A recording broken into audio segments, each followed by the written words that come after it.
This is the Old Grandad 16-year-old bourbon. Beam said the bourbon was aged for a minimum amount of 16 years and was inspired by the Old Grandad bourbon releases of yesteryear. Now, the bourbon features a high rye mash bill and vintage-inspired bright yellow label, which honors the Old Grandad expressions of the past. It also sports a $200 price tag. Is it worth it? How much should you pay for it? Find out right now. It's the Mash and Drum.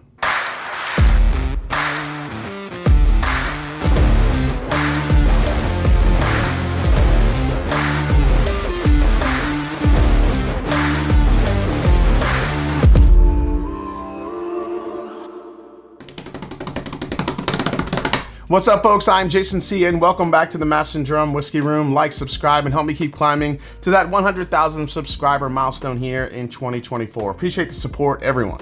All right, so when it comes to Old Grandad has a long history in the Kentucky bourbon world. It has been produced at multiple distilleries over the years, gone through multiple ownership changes, and experienced a slew of packaging redesigns in nearly the 140 years it's been around. Now, through all of that, the brand name and recipe have remained the same. The Old Grandad line is in honor of the iconic Meredith Basil Hayden Sr., commonly referred to as Basil Hayden. He was born on Wednesday, January 2nd, 1743 in St. Mary's, Maryland. The Old Grandad name was introduced to the world by Basil Hayden's grandson, Colonel Raymond Bishop Hayden. Now, Raymond was born on Sunday, February 11th, 1821. His parents were Lewis Hayden and also Mary Polly Dant. So not only was distilling in Raymond's blood from his grandfather Hayden, but his mother carried the Dant family name. Now, the Dant family was also a predominant family with a history of distilling that still carries to this very day. Now, unlike most in the brand industry, this brand thrived during Prohibition. At the time, Old Grandad was owned by the Wathen family. Now, the Wathens were key players in the formation of the American Medicinal Spirits Company, which produced and sold whiskey that was prescribed to ailing patients in the 1920s. Old Grandad was one of those whiskeys. Physicians sold it for roughly $3 per pint in those days to help patients manage pain. Man, the good old days. Now, what's always made Old Grandad a little bit different was the heavy amount of rye in the mash bill. Traditionally, bourbon mash bills contain around 8 to 10% rye. Old Grandad's rye percentage is over double that at 27%. To be exact, the mash bill is 63% corn, 27% rye, 10% malted barley. So what we have here in this release is that same mash bill with a minimum age statement of 16 years old, which could mean there's some older bourbon in the bottle as well. It's bottled at 100 proof and it's hitting markets now for $200. All right, let's get a pour. Kind of a low cork pop.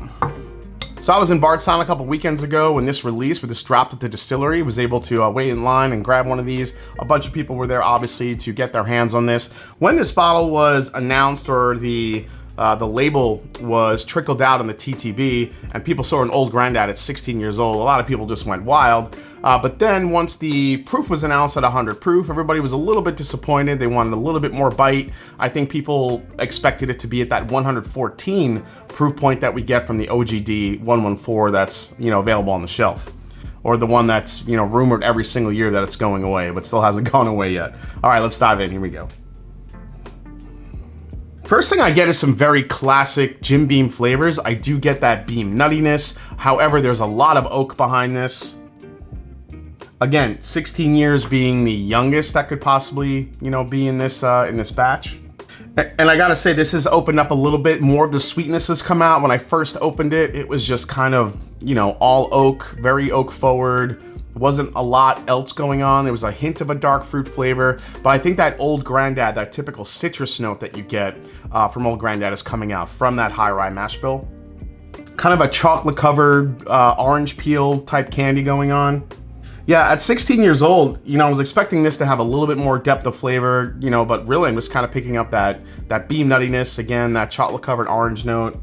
The oak is obviously there. There is a little bit of an old school funk to it. If you've ever had an Old Grandad from like the 1980s, distilled by National Distillers before it went back to Jim Beam, it kind of has a little bit of that vibe. I don't know, it's not enough for me. It doesn't have like that really nice like butterscotchy toffee note that I love in some of those Old Grandads.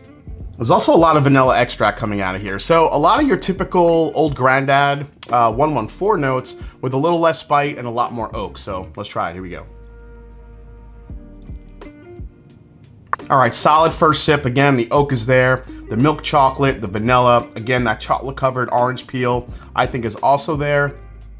At 100 proof, the one thing I think this bottle is missing, at least for me, is that rye spice bite. I feel like there's a little bit of a lingering aspect of that rye spice in the very back end of it, but I want more of it.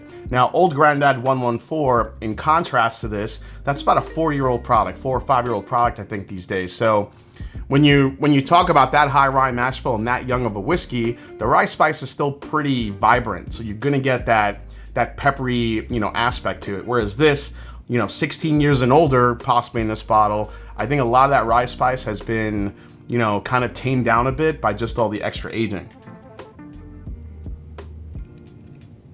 Yeah, by the time I get to the second sip, it's pretty tame. Again, you get the rye spice, a very little bit, but the chocolate, the orange, the orange peel is there. A lot of vanilla extract. Obviously, your typical caramel is there as well, but there's just not much else going on, unfortunately. There is a little bit of a sneaky finish on the very end of this one that kind of hits. It's kind of a, flag on the play, late hit, kind of comes in on the very, very back end, which I do like about it. I can appreciate about this. I feel like I've had other Jim Beam products at a higher age. It just has more going on than this does, unfortunately. Kind of harken back to the to all the Hardin's Creeks, especially the 211, the 184, and of course the Frankfurt, Boston, and Claremont releases from last year. So yeah, the more you sip this, I don't know. I still get the orange, the vanilla. It actually turns into more of like an oaky creamsicle type thing going on. I mean, that's not really a thing, but that's what I feel like it tastes like. Nice little pepper spice on top of it. I don't know if I expected a lot more complexity from something like this, because I don't know, you just hear that high of age, you hear it's Old Grandad, you're just waiting for all these other flavors to kind of come to the forefront. And that's not really what this is. This just kind of gives you what Old Grandad does with some more oak on it, and really that's it. Let's compare it to one of those Jacob's Wells just to get a little bit of a contrast here. All right, so I grabbed the Hardin's Creek Jacob's Well. This is the original one. This isn't the 211, this is the 184, which is a little over 15 years old. The 211 I have, I think is gone. I think I brought it to a bottle share and it went pretty quick. It's just one of those really, really great Beam products. All right, quick comparison here.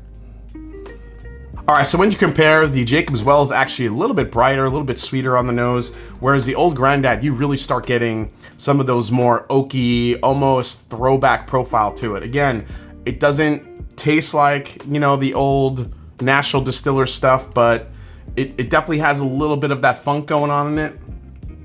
And the thing that this Jacob's Well has that the Old Grandad doesn't is this nice little black raspberry note, which again, I say it all the time, when you find like a dark fruit note in Jim Beam to kind of offset all just the nuttiness and the vanilla and the caramel, your typical bourbon notes that you get from Beam, it ends up being something really good. So let's try this one. Yeah, the Jacob's Well overall, I just think is a better overall experience.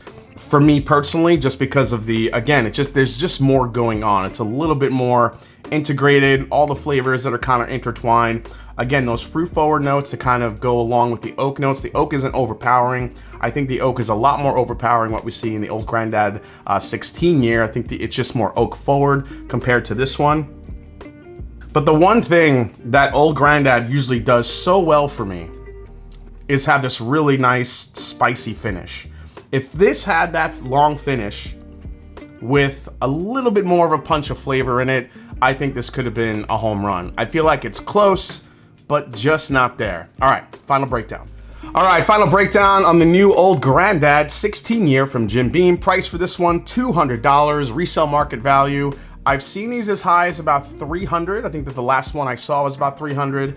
But, because it carries a 16-year age statement, you're going to be seeing probably a good amount of stores marking this one up just because of that high age statement, even though it's already 200 bucks. Availability here will say limited, but it's Jim Beam. Even Jim Beam, when they release something that's limited availability, it still gets pretty widespread distribution just because Jim Beam is so big. Value for this one, I'm gonna put it below average. I'm just not getting enough out of the bottle that I want, especially for 200 bucks. Most I'd pay here. If it was up to me, I think this should be about a $70 to $80 bottle. I mean, that's just what it tastes like to me.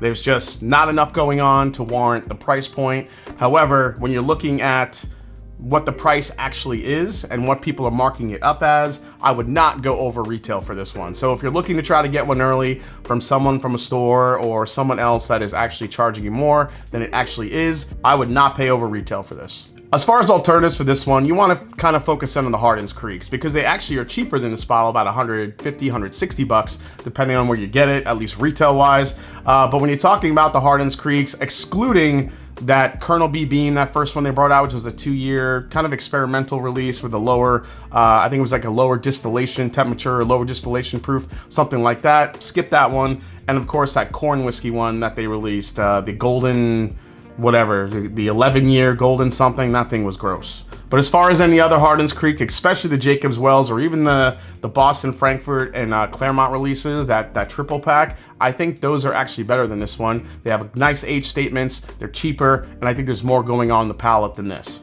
And recommend, is it a skip, a try before you buy, or a buy and back it up? For me, this is kind of borderline between skip and try before you buy. I feel like there will be some people that enjoy this.